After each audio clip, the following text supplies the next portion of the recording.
Hello વિદ્યાર્થી મિત્રો, તો કેમ છો બધા? મજામાં ને? તો આજે આપણે સમજીશું ધોરણ 12નો ઇંગ્લિશ દ્વિતીય ભાષાનો unit 1 read 2 sunrise on the Kanchenjunga by a Christina એલ્બર્સ.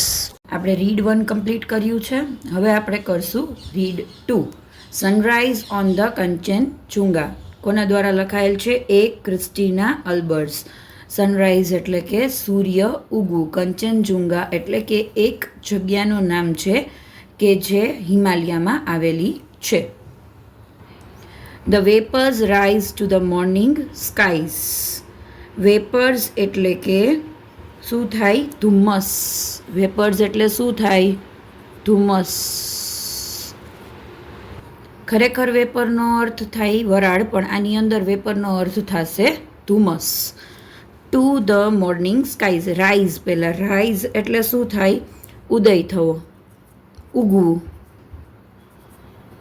To the morning skies એટલે સવારના આકાશમાં. મોર્નિંગ એટલે સવાર અને સ્કાઈઝ એટલે આકાશમાં. Clad in a purple glory. Clad એટલે કે ઢંકાયેલું. શું આવે?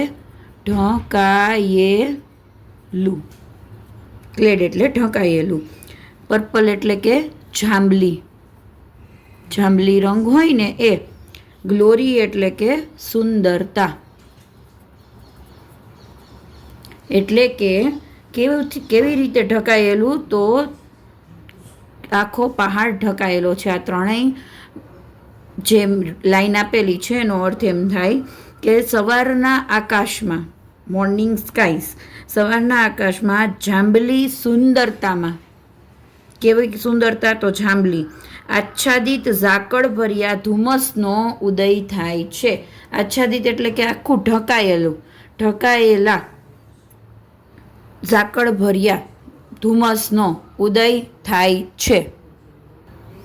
While the love light glows. Okay, glow એટલે શું થાય? ચમકવું. લવ લાઇટ એટલે શું થાય? પ્રેમની લાઇટ. લાઇટ એટલે કે પ્રકાશ. પ્રેમનો પ્રકાશ ચમકે. On the eternal snows. Eternal એટલે કે જે અનંત હોય. આપણને જ્યાં સુધી જોવો ને ત્યાં સુધી ખાલી બરફ જ દેખાય છે. સ્નોઝ એટલે બરફ. જ્યાં જોવો ત્યાં ખાલી બરફ જ દેખાય છે, એટલે કે અનંત છે. Upon the summits hoary. Summits, upon એટલે કે એની ઉપર.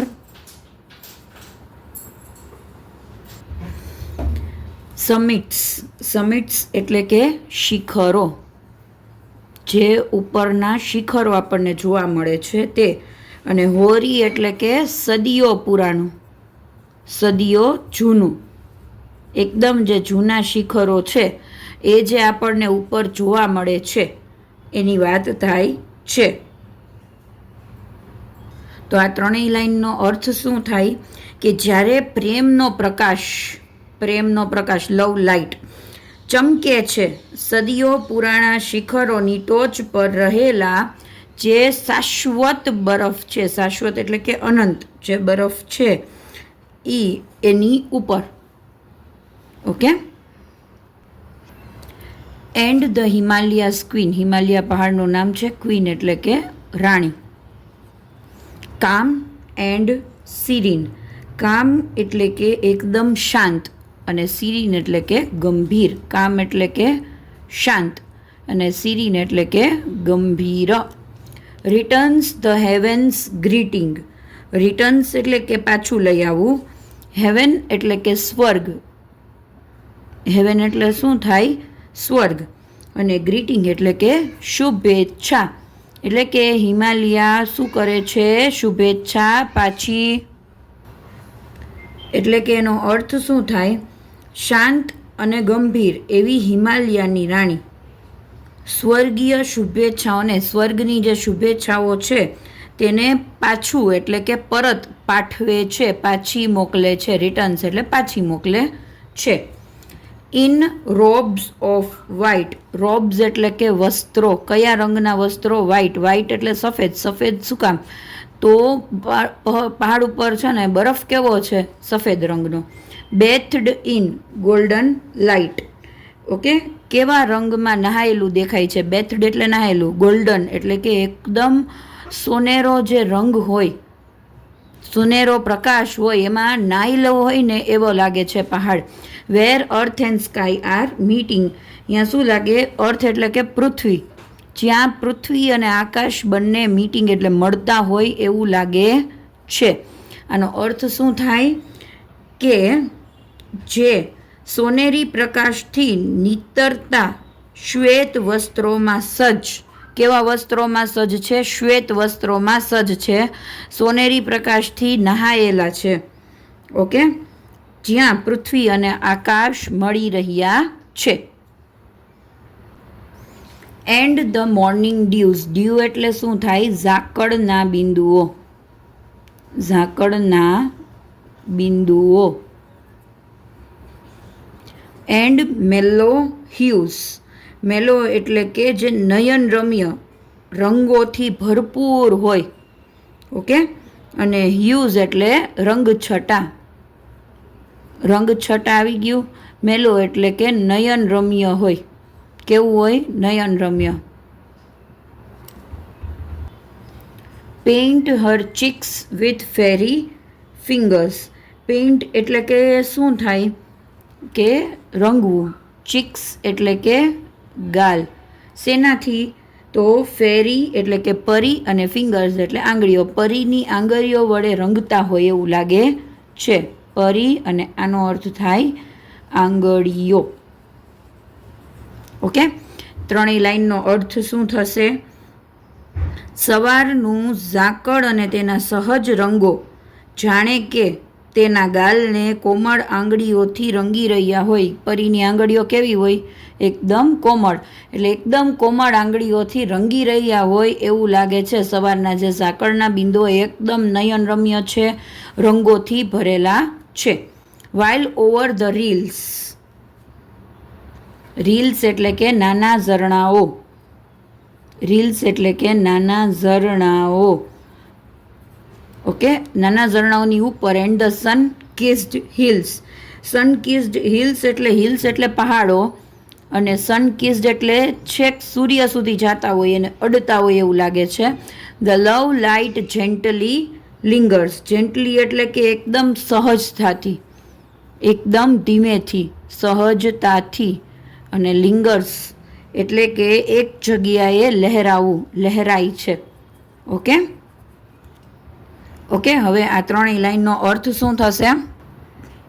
જ્યારે નાના ઝરણાઓ પર ઓકે સૂર્યએ ચૂમેલી ટેકરીઓ, સનકિસ્ડ એટલે સૂર્યએ ચૂમેલી ટેકરીઓ એટલે અથવા પહાડો પર મૃદુ પ્રકાશ લહેરાતો હોય છે. મૃદુ એટલે એકદમ ધીમો પ્રકાશ લહેરાતો હોય છે.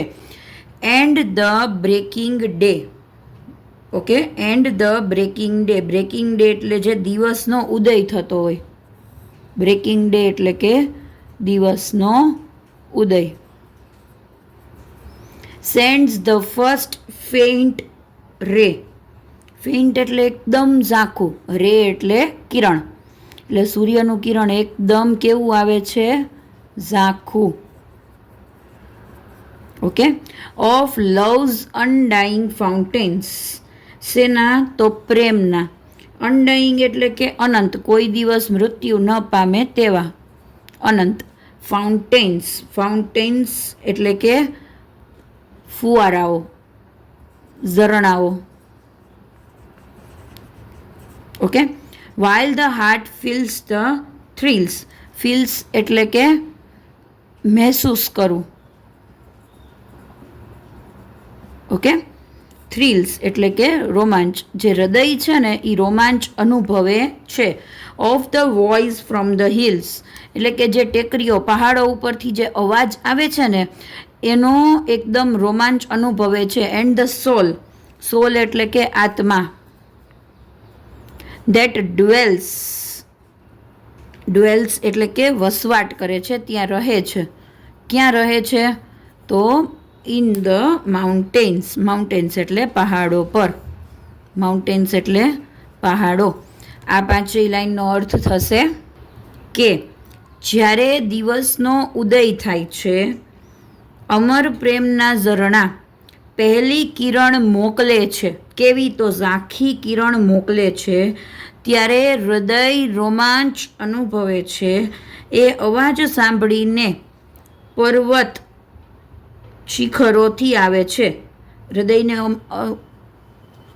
હૃદયને રોમાંચ ક્યારે અનુભવાય છે કે જ્યારે પહાડોમાંથી શિખરો પરથી અવાજ આવે છે અને મારો આત્મા જાણે આ જ પર્વતમાં, એટલે કે મારો આત્મા સોલ આ જ પર્વતમાં જાણ કે વસી રહ્યો છે, રહે છે. ક્યાં? તો પહાડોમાં. ઓકે, ખરેખર આ કાવ્યમાં શું સમજાવે છે એ આપણે જોઈએ કે આ કાવ્યમાં એવું જણાવ્યું છે કે બરફના શિખરોથી શોભતો હિમાલય કેવો છે, પર્વતોની હારમાળા છે એ કેવી છે, એકદમ સુંદર છે હિમાલયની હારમાળા. હવે દરેક જગ્યાએ એની બધી બાજુ પ્રકૃતિઓ જ ખીલેલી છે. હવે જે હિમાલયના પર્વતો છે ને એમાંથી એક પર્વતનું નામ છે કંચનજુંગા, એની વાત અહીંયા કરેલી છે. હવે જે સફેદ બરફથી આખો ઘેરાયેલો આ પર્વતની સુંદરતા કેવી હોય છે, અજોડ. અને ત્યાં જ્યારે સવારના સૂર્યના કિરણો પડે છે, આપણે જોયું કે જ્યારે સવારના સૂર્યના એકદમ ધીમે ધીમે જે કિરણો પડે છે, અહીંયા જોયું ને આપણે ઝાંખું કિરણ, તો તેની સુંદરતા ઘણી વધી જાય છે. અને આ કાવ્યમાં કવિએ કંચનજુંગા પર્વતની સવારની કુદરતની પ્રશંસા કરી છે. પવનના સુસવાટા, વિવિધ રંગો, પ્રકૃતિના અન્ય સ્વરૂપો પણ અહીંયા બતાવ્યા છે. જ્યારે ઝાકળના બિંદુ ઉપર જ્યારે કિરણ પડે છે ત્યારે રંગછટા જ આખી નયનરમ્ય હોય છે. ઝાકળના બિંદુ ઉપર આપણને એમ જ લાગે કે જાણે કે એક ઇન્દ્રધનુષની રચના થઈ ગઈ હોય એવું લાગે છે. ખરેખર પ્રકૃતિનું આ લાજવાબ દ્રશ્ય છે જે આપણને ક્યાં જોવા મળે છે? કંચનજુંગામાં.